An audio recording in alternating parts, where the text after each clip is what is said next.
Ethics is on everybody's agenda. Most multinationals today have a code of ethics, a code of conduct, a code of professional behavior to ensure that employees follow certain guidelines. And this is to protect the company, the reputation of the company, the customers, the shareholders, but ultimately also the employees. Now, implementing these policies is very difficult. They look nice on paper, but how do you really actually ensure that employees follow them in their daily work?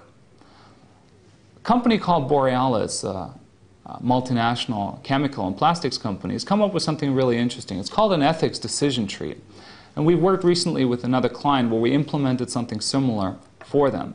The idea is very simple. Ask yourself 5 questions, 5 iterative questions in order to decide if a proposed course of action, a proposed policy, a proposed step is ethically sound or not. This is what it looks like.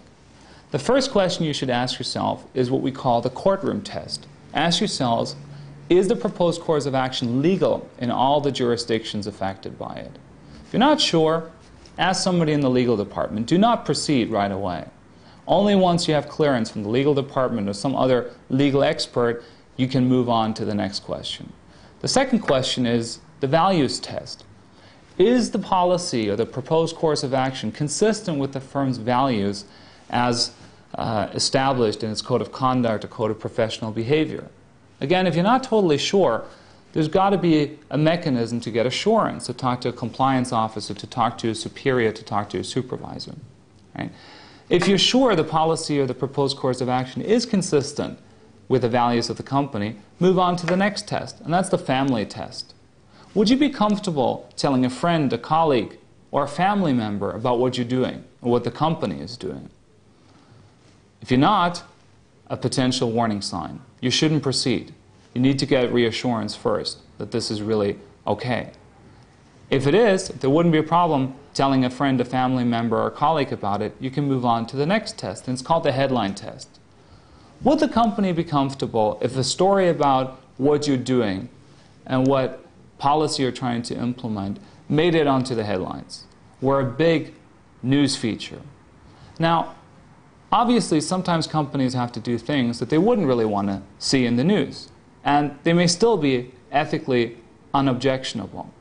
But in that case, you still can't take that decision on your own as an employee. You need to have support from others. There needs to be a broad consensus to proceed because the stakes are high. So again, if you wouldn't be comfortable with the story in the news about the policy or the course of action, you can't just proceed. Now, if you would, if there isn't anything objectionable, if the company wouldn't mind having a news feature about this, then you can move on to the next one and the last test. It's called the virtue test. Forget everything else. Forget the law, forget the code of conduct, forget your friends and family, forget the newspaper, and just think, does it feel right? Is it the right thing to do? If it isn't, it doesn't matter what your answer was on the previous 4 questions. Don't do it. Certainly don't do it alone and don't proceed. Have a discussion about it. If it is, if you think it clears that last hurdle also, then you're probably fine to go ahead. Then you can proceed. Only then you can proceed.